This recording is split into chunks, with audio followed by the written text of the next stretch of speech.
Hey everyone, this is Phil and Lulu of the Capes and Lunatics podcast. You're listening to Into the Night, the Moon Knight podcast.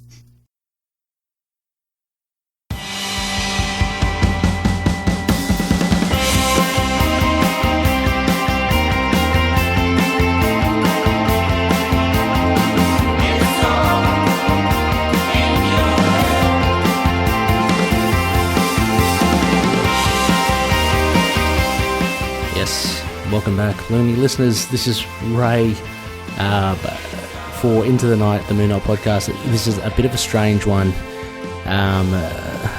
New toys abound, but just been playing with some live streaming equipment. So yeah, here we go. This is a bit of a test run. The intent is to do live streams for every new comic book released. So hopefully, that can happen, but I haven't got the setup totally done as I'd like to yet, so please bear with me. Let's see if it actually kind of works or not. I'm Ray. Hello. Yes, if you've listened, you would know. I would have had the other High Priest, Rebecca, here, but due to technical difficulties and, inexperience on my behalf, just couldn't get it working. So I'm just doing a solo one this time round, but hopefully later on we can try something a bit different. Also as well, I've had issues with my microphone, so I'm trying again something a little different. Hopefully this comes in through nice and clear to you. Anyway, loonies, this is a waxing crescent, so it is of course a modern run LUNAR-PICK review. And what I'm going to be doing is Moon Knight Volume 6, Issue 10. So that is one of the Brian Michael Bendis issues from his 12-issue run from about 2012, I guess, maybe 2011 and 12. Before any of that, a big thank you to our sponsors, Drew Toombs, Daniel Doing, CLZ Comics, and Dreamland Comics as well from Schoenberg, Illinois. Now let's kind of get straight into it. Again, apologies, I'm not sure if you're picking up echo here. I have been trying many different kind of rigs to try and mitigate that. So I've even got myself a pop filter, hence I'm kind of really right up close to the mic this time round. So I feel like I'm just starting podcasting all over again. It's very strange. But, I guess the only way to learn. Anyway, so what, of course, as I mentioned, we will be doing is, so we've got a modern run review there, a waxing crescent. Just playing around with the tricks here, and of course, Moon Knight Volume 6, Issue 10. Now, apart from my, solo comments and discussions and thoughts on this issue, we do have some feedback as well, but as mentioned, this is a live stream. I've opened it up. It might be a little early for some of the US listeners, maybe not so much on the West Coast, but yeah, feel free to jump in and let me know what you think about this issue 10. I've got some comments already here, so just working it out. Someone said I don't know how to take that, but thank you, I guess. Also, this same person, I don't know, with StreamYard, I don't have information as to who is saying what. I can lead you towards streamyard.com/Facebook. If you give permission to StreamYard, then I'll be able to see who is dropping in comments. But we've got another one. Bendis is always seems to have great starts to his stories, but I find he falters towards the end sometimes. Look, I kind of agree. One of the things I think that he doesn't do that well is create like contained stories in one issue. He always kind of looks towards like a 6-issue arc or so. So so anyway, I think I know who this is now. Full of tricks, and it is none other than it's Wayno. Hey Wayno, how are you going? Look, I'm looking very creepy in this kind of dark room. Again, I'm going to work on getting something in the background or getting a better setup for the studio. But thanks, Wayne, for dropping in. Yes, so Moon Knight Volume 6/10, released February 2012. Writer Brian Michael Bendis, of course, penciler Alex Maleev. He also does the inks. Colorist Matt Hollingsworth, letterer Cory Petit, and editor Stephen Wacker, who you probably know more now from The Amazing Spider-Man and that sort of stuff. So, so I found it interesting that he was on this, but, he's obviously jumped onto the Spider-Man department. As for where you can find this, look, you can find it in floppy format. I think it's still readily available. A lot of Moon Knight issues are jumping up in price, so it's all from the groundswell of the TV show coming up and all the added interest. So get in quick while you can. You never know, you might miss out if you're a collector. But it's also available on digital. And that is in floppy or collected form. And thank you, Wayne. Yeah, it's starting to look a little grey. But anyway, it's also available on trade in softcover and hardcover. Now, I think those are long out of print, but in February 1st of this year, 2022, there will be a release of Moon Knight by Bendis and Maleev, the complete collection. So you'll be able to get it in its entirety. I'm assuming it would be around, I think US would be like $39 or maybe $40. But yeah, and again, sorry, this is all different, it's all new. I'm getting these comments coming in. They're from totally anonymous people. So I'm just a little bit sidetracked there. Yes, so February 1st, 2022, you'll be able to get your copy of the full 12-run issue. So, like I said, we're doing issue 10. It's about to wrap up with a few more issues to go. We'll definitely see kind of how it goes. All right, well, might just, I guess, dive right into it. And for those of you that haven't listened before, what I usually do is, as you've heard, I've given the credits. I'll go through a bare bones. This one's courtesy of Wiki. When they're available, I'll take them. But yeah, we'll go through a bare bones to give you a summary of what this issue is all about, in case you want a refresher, or in case you don't want to read it and you just want to hear about this discussion from the RAMBLE. But after that, I'll go through some aspects, some 5 key moments of this issue, and then in between that, some stuff on the writing, art, and themes, and then I'll cap it off with Conishue's moon rating system.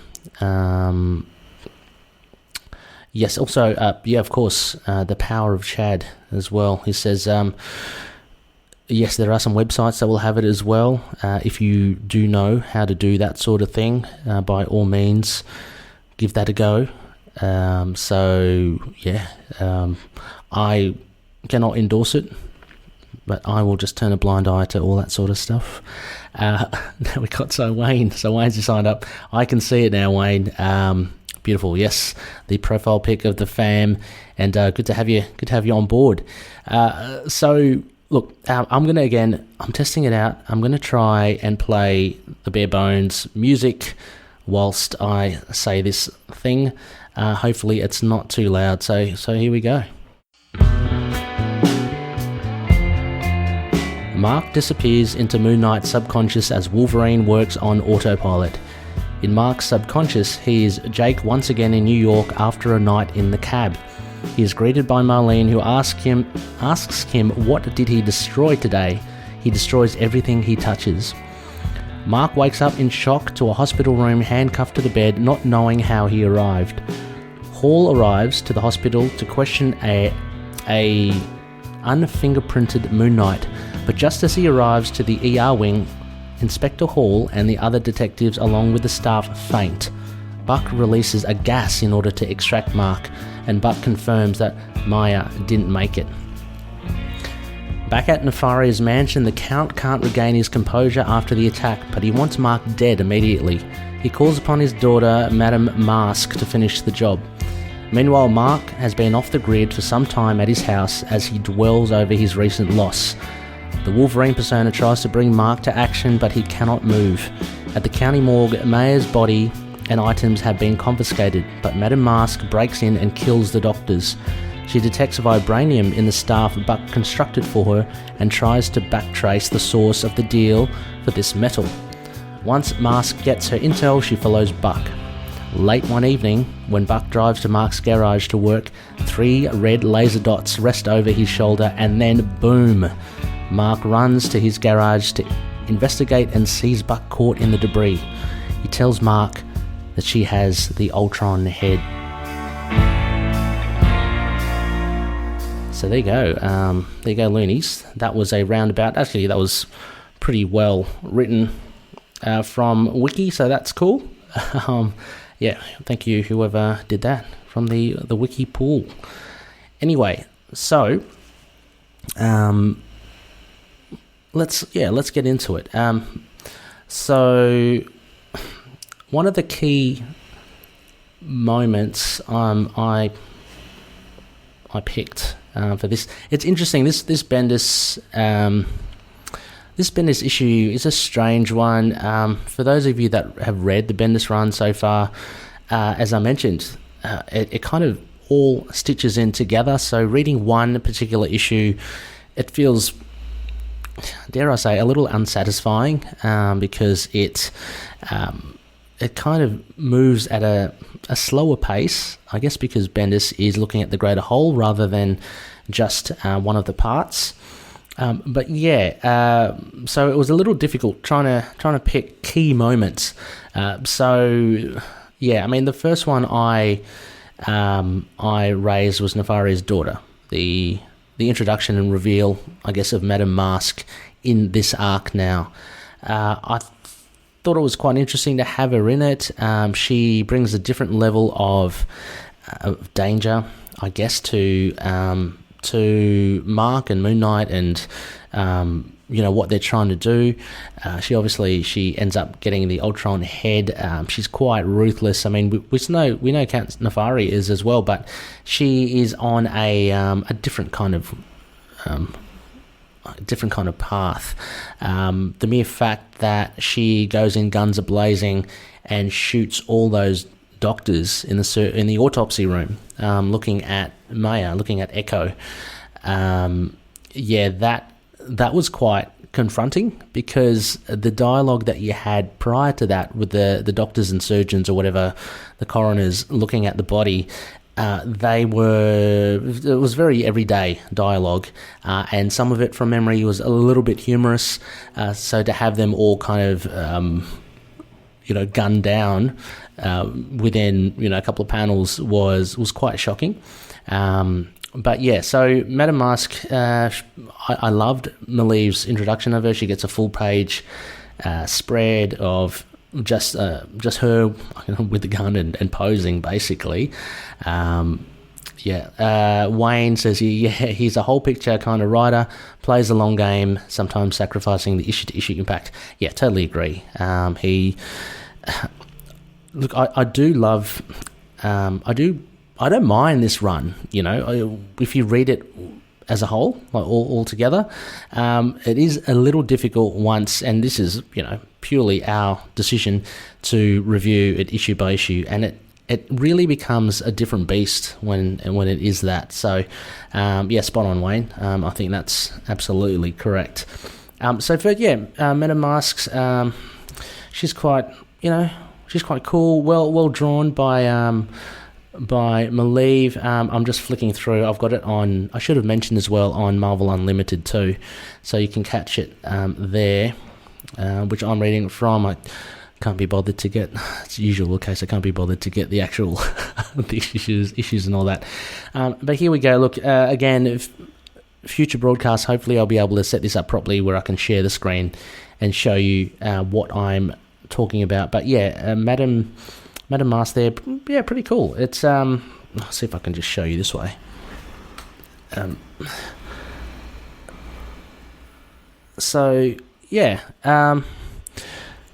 Very well done by Maleev. If we're to talk about art, one of the standouts for me was actually Matt Hollingsworth's colours. I think he really does make it give points of difference to a lot of the scenes, and the fact that this generally is a kind of muted down colour scheme. It was very cool to see the opening sequence, which is largely wordless, with vibrant reds and blues and even some yellows as well.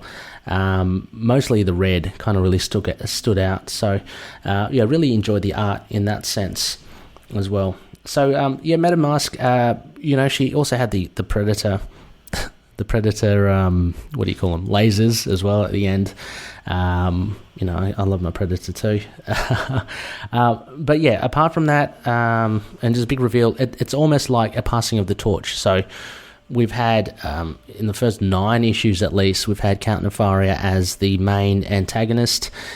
He's kind of been done away with now. His story has ended, but Bendis has introduced Madame Masque for at least, for issues 10, 11, and 12, I'd imagine. Her reputation is further kind of embellished with Snapdragon as well. Snapdragon talking to Inspector or Detective Hall, saying something along the lines of, she's afraid of no one, but I'm terrified of Madame Masque. So Bendis is trying to build this reputation for her, which we kind of know, if you're a comic book reader, what she can do, Whitney Frost. But it's kind of good to... You're setting up a particular aura for her in this issue, and very quickly. I mean, this is a weird issue because, albeit it kind of flew by, there were particular scenes that do make up the framework for this. So, actually, I put down in my notes for writing.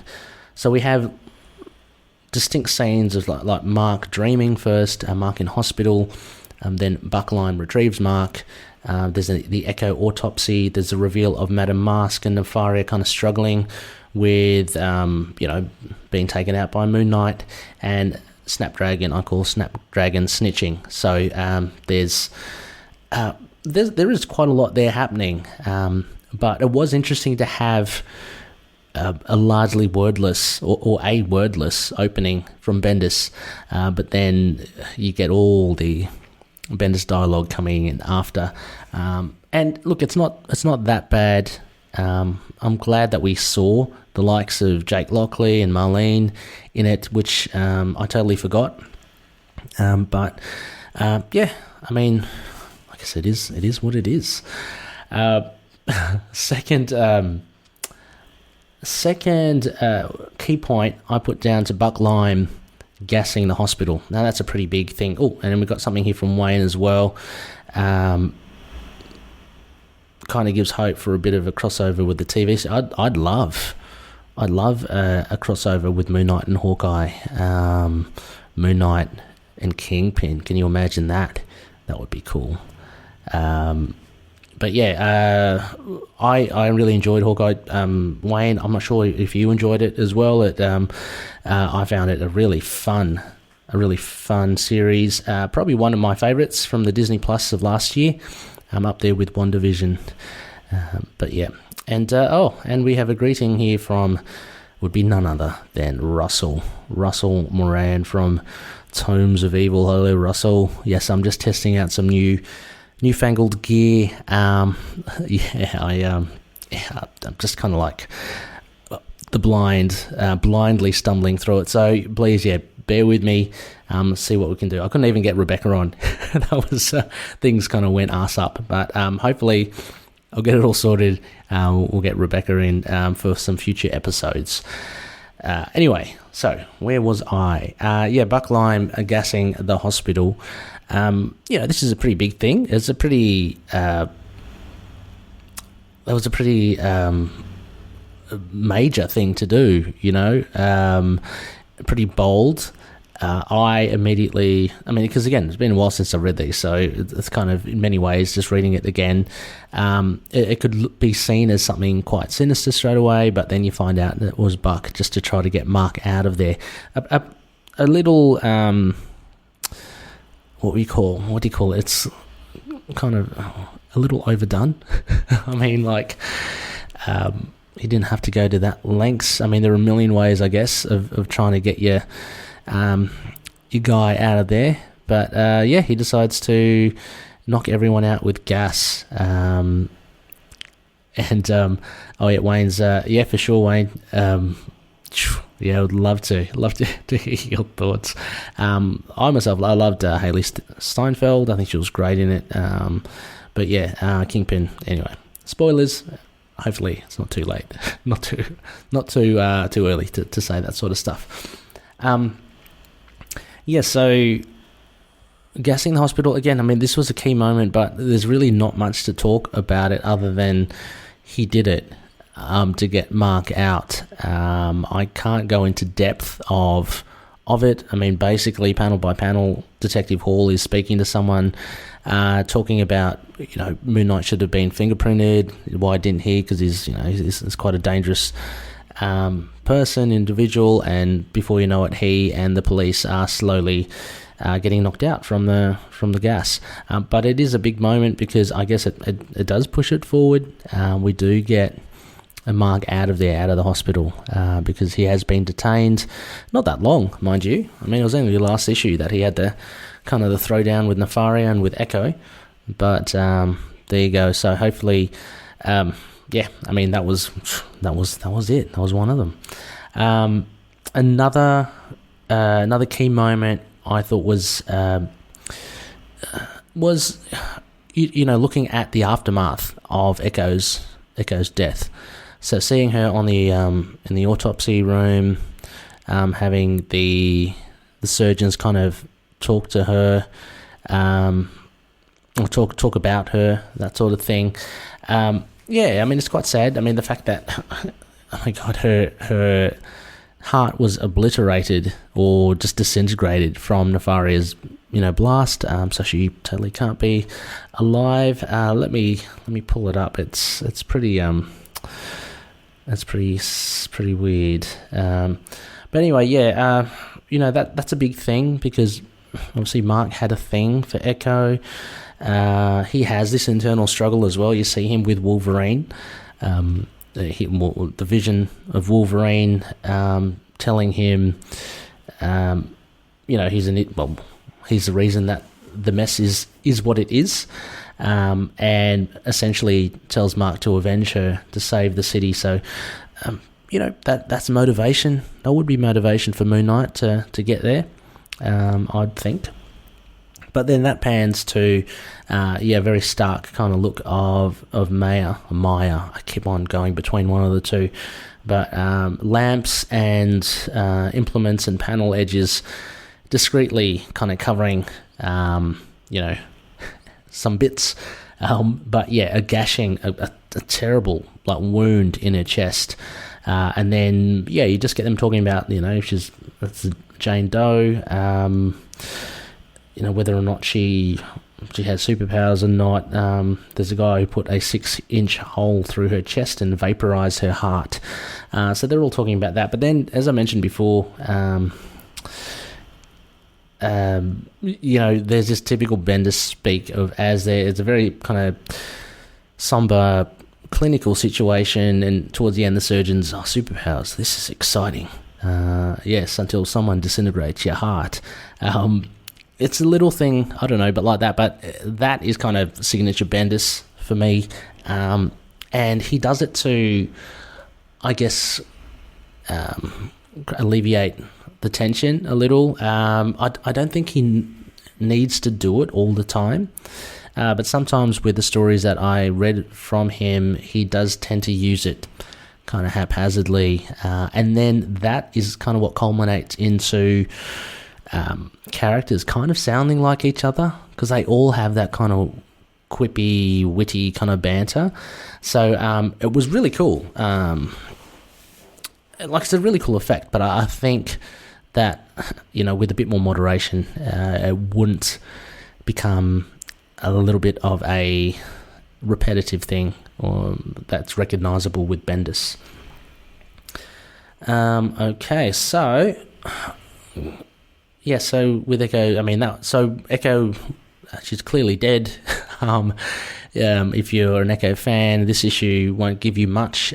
She's just lying in the autopsy room, and Madame Masque comes in and she guns down everyone, and that's where she eventually picks up the vibranium kind of staff, which Echo had been given from Buck Lime, and so we get a little bit of, I guess, intel from Madame Masque.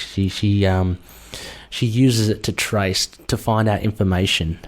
So she knows that the vibranium on the black market, there wouldn't be that many. So if she finds buyers or whatever linked to vibranium, she can kind of pinpoint, who's basically where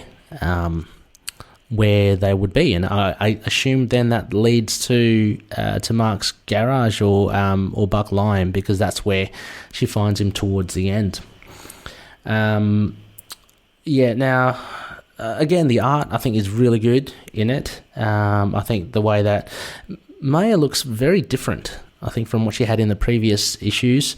Intentional from Maleev, I guess, because unfortunately she has passed and she's just basically a corpse. But she does look different. It is a little bit unerring in a good way. Hats off to the art there as well. The other scene or other moment that I think really was kind of important, or what stood out in this, is Snapdragon and her conversation with Detective Hall. Yes, and Wayne says, well, it's cynical relief. Yeah, that's a good way of putting it. Wayne gives the characters a bit of quirk. But yeah, as I mentioned, like once all the characters do it, they all start sounding the same. I remember reading the Bendis Guardians of the Galaxy, and it was glaringly obvious that it was like one writer creating the words for all these characters to read or to speak. That to me is unfortunately not that strong writing, because you want a writer to be able to kind of encapsulate a particular character, have their own little nuances, their own personalities. You don't want them all sounding the same. But yeah, going back to Snapdragon, so she has struck a deal with Detective Hall, and I guess the main thing for this is that I'm just trying to turn the pages here. The main thing would be just to get more information on, not that they picked up some photos, some CCTV footage or photos of Madame Masque storming the morgue and taking some staff, the vibranium staff. Basically, Hall is asking Snapdragon all about Madame Masque. You'll remember you'll remember Snapdragon is under the employ of Count Nefaria, so it would be logical that she would know about, maybe logical, but she would know something about Count Nefaria's daughter, Madame Masque. So here, I guess he wants her to find out more. Look, I mean, if I'm just going to read this thing, we can't just go knock on his door because you say so. We need to build a case. She says, call the Avengers, call Nick Fury. This is about Count Nefaria. It's a little more complicated than that. We had a deal. I'm going to honour the deal. You'd better. I'm a sitting duck here. So it's all about trying to capture and bring Count Nefaria in using the legal system. And he's using Snapdragon to kind of help him out there. The details are a bit vague, but you get the sense. Like, you can tell from this sort of scene what Bendis is trying to do. There are questions here as to what. I mean, I was thinking, what does he want from Snapdragon? Like, what information does he want from her that will enable him to bust Count Nefaria? And they end up talking about Madame Masque, which she's only just turned up, so it doesn't make sense how she could actually implicate any of the previous actions of Count Nefaria. So, to me, this scene is a little bit muddled, but I think I mean, I know what Bendis is trying to do. He's trying to create this typical kind of interrogation scene where someone snitches, basically, and someone has a deal, and they need to find more about it. What I said before is that, the main takeaway for this would be Snapdragon just kind of framing what sort of person Madame Masque is. So this reputation that both Detective Hall and Snapdragon know about Madame Masque. As for important scene, I'm not too sure whether it is that important for the scheme of things for this issue.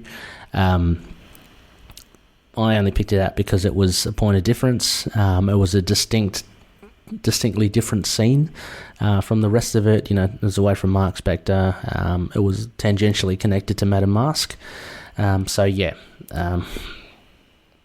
kind of one of the traits of Bendis' thing. And look, I don't want to kind of bag it out too much because, again, I have been enjoying the Bendis issues, but again, as a standalone issue, it's really kind of... I can't imagine like buying the singles for this back in the day and having to wait. Like you'd kind of... These would be the comics you'd kind of forget what had happened because nothing really impresses. Like... there's no real strong impression for it. So anyway, I'll leave it at that.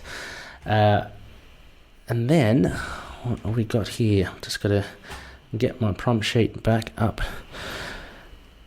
Look, the final one is, the final key point is Madame Masque stealing the Ultron head. As I mentioned... We get the Predator-like triangular red lasers on the back of Buck Lime. You kind of know who it would be, albeit it was a pretty quick turnaround, between Madame Masque storming the hospital, grabbing the vibranium stuff, and then very shortly after, she quickly tracks down, Buck Lime and the Ultron head. It's left on a cliffhanger there. We have basically the look of Marc, horrified Marc, as he kind of helps Buck. I wonder if Buck's... I can't remember if Buck's okay. I really do like the name of it, name of him. So,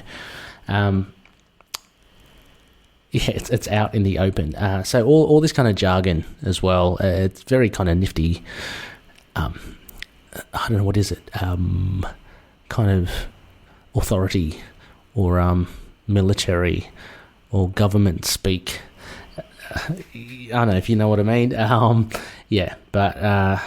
Anyway, it's out in the open, and I guess we'll see Madame Masque, what she does with the Ultron head. So look, there's not much there. Let me just have a look.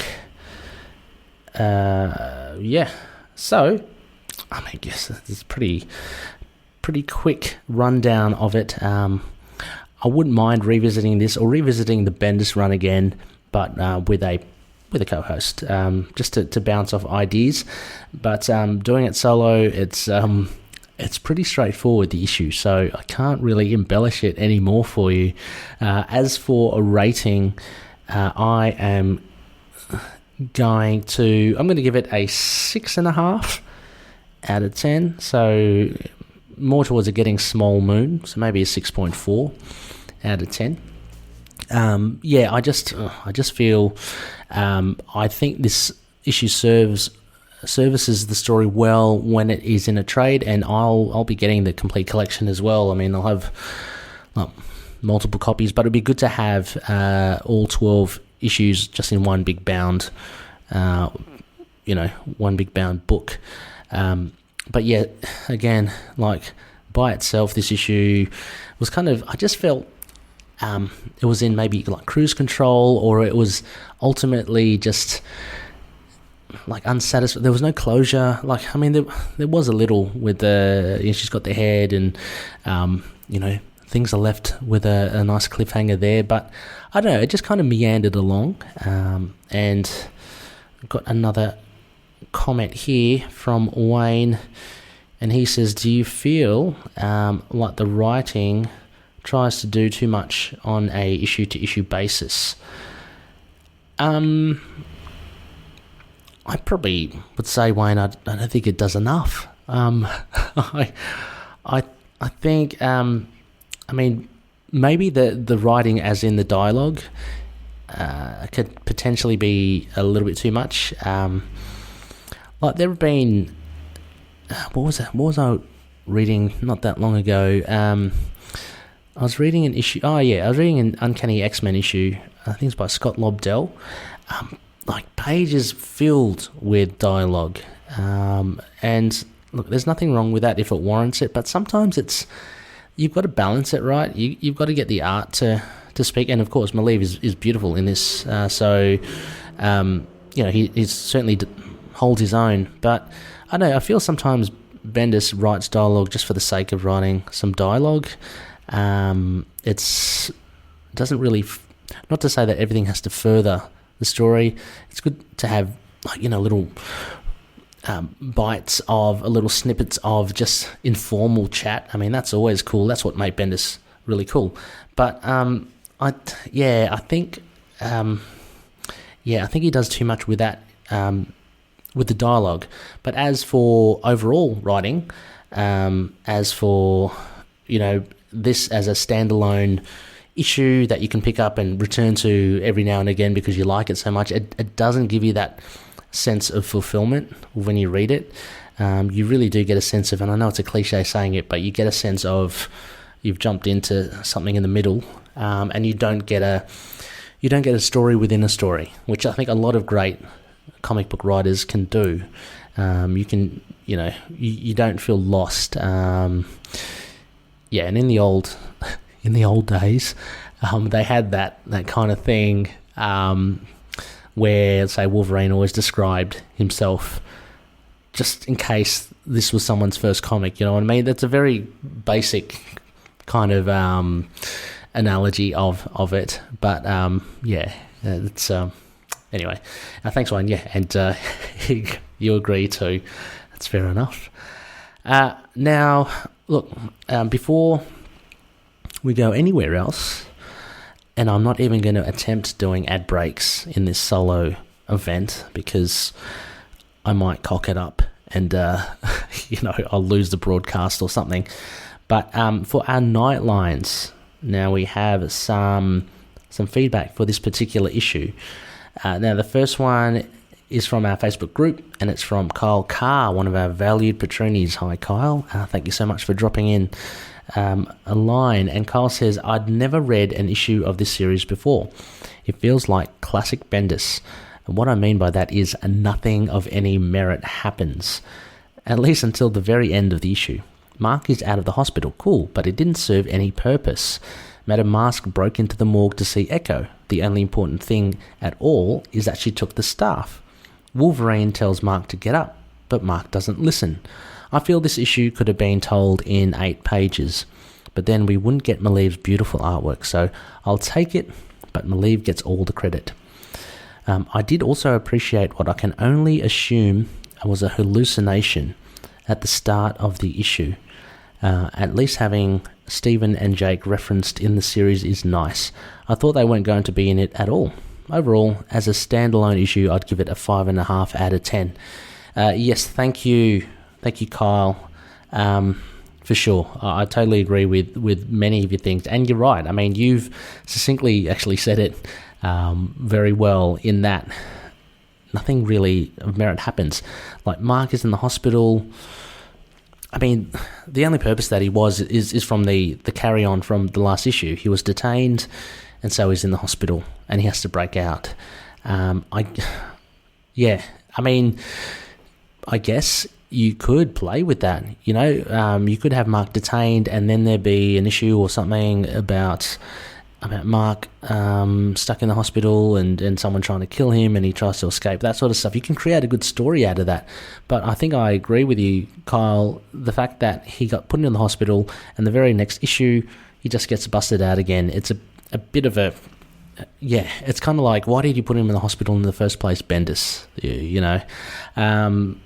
and just to create that scene or the idea of gassing the whole hospital, it was a pretty cool idea, but I don't think it's big enough to warrant, actually creating that scenario in the first place. Madame Masque broke into the morgue to see Echo. The only important thing is that she took the staff. Well, I mean, I guess with that, the carry-on or the follow-up to that is that she backtracks where it's from, and she actually gets closer to the Ultron head. So I think that's pretty cool. It's pretty opportunistic as well, because if you think about it, Madame Masque, what was she aiming to do? Was she just aiming to hopefully go there to see Echo, the body of Echo, and find something that could lead her to where the Ultron head is? Maybe. But it was pretty opportunistic of her to do that. And having said that, it's very fortuitous that she found the vibranium staff. That's a big piece of the puzzle. Without that, if she just found a naked Echo, a naked corpse of Echo there, what would she do? What would she think of doing? I don't know, taking a sample of her DNA or something? I don't know. But yeah, anyway, I can see where you're coming from, Kyle. That's a great point. And the other thing, and the thing of Wolverine telling Marc to get up, I think that kind of sows the seeds for his new motivation. Again, it's maybe just an emphasis now on, okay, he's going to continue being Moon Knight because he wants to avenge Echo. He wants to save the city for her. So I think maybe that's where that's coming from. As you said, I also appreciated the hallucinations, that kind of nightmarish sequence of Jake and Marlene having kind of half a cut off face, which I thought was a nice touch. It was a bit of a nod. If anything, that was a reference I should have talked to. That was potentially a nod to Bushman and to Marc's previous antics with cutting faces off. That was pretty nightmarish and horrific. But then also seeing the other faces. I also like the idea of, you see Frenchie, you see him dressed as Moon Knight, and then when Marc tries to take the costume off him, he takes the mask off and there's no face behind that as well. So yeah, I like those kind of little horror elements. So if anything, yeah, I think that was well done. Also as well, we have something from Noel Looney Tunes Tate. I can't get any lower than Noel. I can't get any lower than Noel Looney Tunes Tate. I'm not even going to attempt to read it in his voice, but Maleev's artwork is phenomenal. I love that the issue is silent for almost 4 pages before we get Bendis dialogue. This whole run had its flaws, but I've said it before, it's better than people remember. I agree, Noel. I think people knee-jerk reaction is like, this is shit. It's not that bad. I mean, we've had other things happen to Moon Knight that has gone against his character in other runs as well. So it's not just the Bendis one. I had forgotten that Marc got Echo killed. Okay, but not directly. But I do remember that being spoiled for me reading a background on Echo before I read this run. I like the addition of even more minor Marvel villains, Madame Masque, even if at this point it's pretty clear Bendis is just kind of giving up and setting up the Age of Ultron. The run had a good start, but starts to be a forgettable plot the longer it goes. I give it a 7 based on art alone. Well, no, thank you, Noel, and I can't disagree with you there as well. It's it slowly, I guess it does resort to just, he has to kind of point the ship towards the Age of Ultron or whatever, that thing. So he's got the Ultron thing. I mean, we hardly even see the Ultron head. It's very much the Holy Grail that everyone's looking for, but it really hasn't done much, has it? That's true words cannot be spoken, Noel. Let me see if I can just quickly, I might as well, look, I'm live streaming. It's not probably the best for podcasting, but I might as well see if I got any other hits with the discussion thread. No. Let me just see one other one. Let me go to Facebook again. So, thank you for everyone. Please send in your comments. Thank you so much to the likes of Wayne. Thank you so much for Safari for sending in some stuff, for the Power of Chad getting in there as well. It's pretty cool to hear from you. And even if after this episode, you want to drop in your thoughts about this issue, you drop it in our discussion threads. It's always fun to at least to discuss it amongst the group, amongst the ITK Looney community. So here we go. I'm just pulling it up now. I think the old laptop is straining because I've got StreamYard on. I'm trying to click on things here. No, okay, that's cool. Anyway, that's good. Send us your thoughts. Always appreciated. Anyway, I think that pretty much does it. Thank you so much for listening. Look, there's some things I want to, I guess there's some admin stuff. It is the first episode of 2022, so you're welcome for having a Bendis issue and a solo episode at that as the very first episode for 2022. Look, I promise I'll get things in order. Again, hopefully the echo is not as bad as I sometimes hear it. But Spectacle, so what is up? Things to look out for. This month of January, mid-January, I'll be dropping again for the patroonies, for those that are part of our Patreon. There'll be another bonus episode, and this time it will be myself and Russell from Tomes of Evil.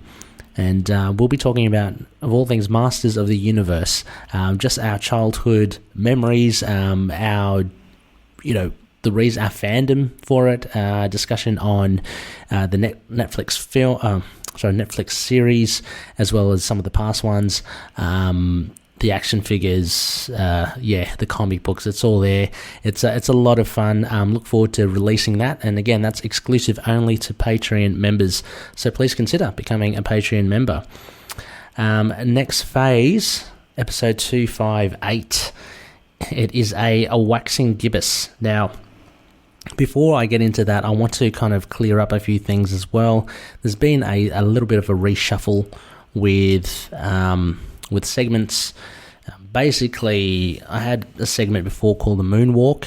That was for a waning gibbous, I think. And the Moonwalk was essentially an audio reproduction of one of the Moon Knight comic books. As fun as that is really time-consuming, and I really want to focus on more of our own ITK serial this year to finish off Season 2 and potentially kick off more like specials. We just dropped a holiday special for Christmas and the New Year last year, that sort of stuff. So I'd really love to focus more on that. Unfortunately, the audio reproduction of the comic books takes a while. So I've dropped that, and Moonwalks will now be based on comic books where Moon Knight is in, which aren't his own comic book title.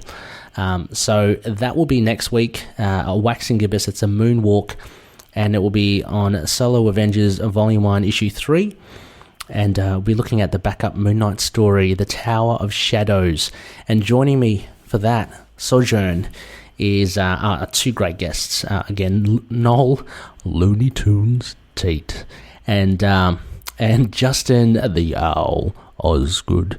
Both of them are known as the Velvet Drapes because they have beautiful voices. I can't do it justice. Very, very resonant. You'll be loving it, don't worry. You'll be loving it. And apologies in advance, we have recorded it, and again, my mic situation was balls up, so again, I will be trying to fix my mic stuff and work with these new toys. Believe me, all of these wouldn't be possible, of course, without the patronage. So thank you so much for the Patreon members. It's allowed me to become a member of StreamYard, where I'm doing this live chat, as well as get some software loop back, which allows me to actually play audio through to other co-hosts and to play it on the show as well. So a big thank you to the patronies. Also, as well, added to that, The Other Side of the Moon, the segment, which was originally what Moon Knight in other titles was. The Other Side of the Moon will become now Moon Knight alumni books. So basically, it opens the door a little bit. Look, if you've liked some of the Moon Knight writers or artists and you want to learn or know more about their other works, this is a perfect opportunity. So again, I put this up in a poll on Patreon, and this was one of the voted themes that some patronies wanted to see. So in future, with a waning gibbous, there'll be The Other Side of the Moon. And I'll have a special guest or a co-host on, and we'll talk about a comic book issue. It could be by Jeff Lemire or Doug Mensch or Brian Michael Bendis, but not Moon Knight. Something else, just to see how their other works go. So that's very exciting too. And also, similarly, Over the Moon. So Over the Moon was an arc review. Now we are kind of running out of arcs to review, and it's kind of double dipping since we do the single issues. So Over the Moon, again, through our poll, and the patronies have voted, this Over the Moon will be about guests' favourite Moon Knight issues. So I guess they'll be over the moon about a particular issue. So we'll go and revisit whatever it is that a special guest really likes, whatever issue they really do like of Moon Knight. And finally, again, I'll put it out there as well. I had no idea. Look, in the 4 or 5 years that we've been doing this moon never turned up, but it turned up late last year. The super moon is a thing. I haven't got a segment for it. But now I think we've decided to do, again, from the poll, we'll do Moon Knight in games. So Moon Knight in video games, board games, card games, the different media that we don't see that often. So hopefully the super moon doesn't come around too often as well, because I'm not too sure how sustainable that would be. But, there are many things like, was it Crisis Protocol, that sort of stuff. Then there's that other, the Mondo Matched, that kind of game as well. There's still pinball that I'd love to do. All the smart tablet device games as well. So yeah, worth checking out too. Anyway, Loonies, that will pretty much do it. One final thing during this outro again, please check out patreon.com/ITK Moon Knight. You too can be a patroni, and you can be privy to like bonus episodes, other video or raw footage from the episodes. As I said, I'm hoping to get live broadcasts out for when the Jed McKay issues drop. I think that will be fun, just because we can get other Loonies' reactions, raw reactions too. So looking to do that, but other episodes will typically be only exclusive to Patreon members. Videos of those episodes will be exclusive. So a big thank you again to Daniel, Drew, Justin, Derek, Kyle, Wayne, Jordan, Josh, James, Anthony, Russell, Michael, Mario, and Gavin. Thank you so much for all your support. Also as well, CLZ Comics at collectors.com. Go check them out. They're really good.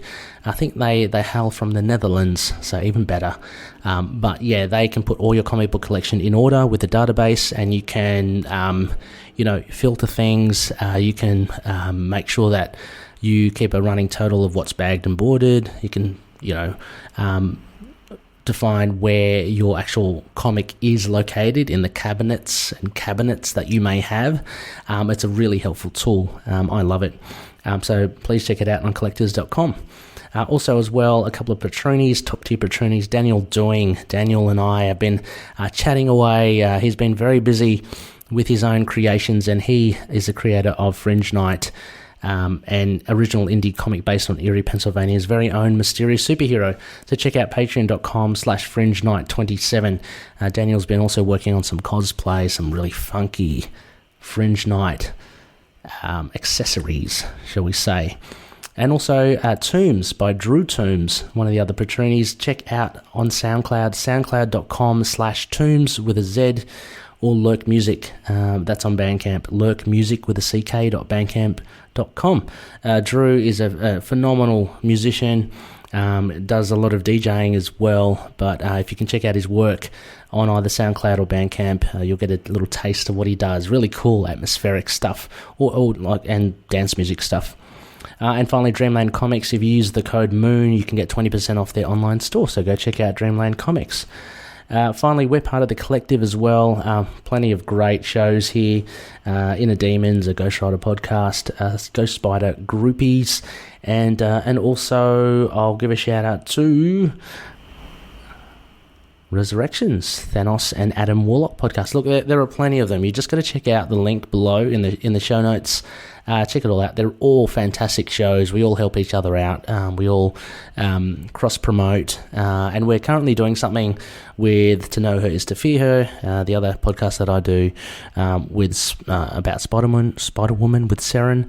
We're doing a crossover with that with them. Also Tombs of Evil. And also Capes and Lunatics. We're doing the Devil's Reign stuff, so that's very exciting.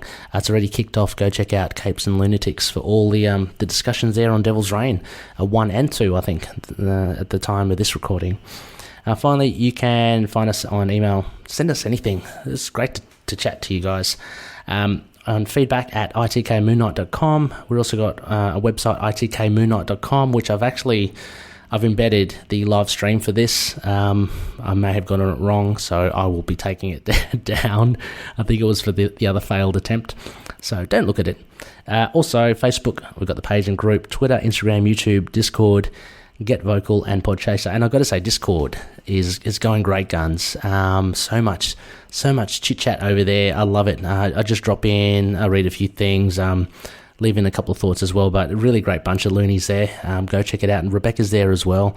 You'll be able to catch her there too. Anyway, loonies, that pretty much does it. I think I'm going to attempt to do something here, but thank you so much for listening. And yeah, like as always, may Khonshu watch over the denizens of the night. I may have said that too early. Goodbye.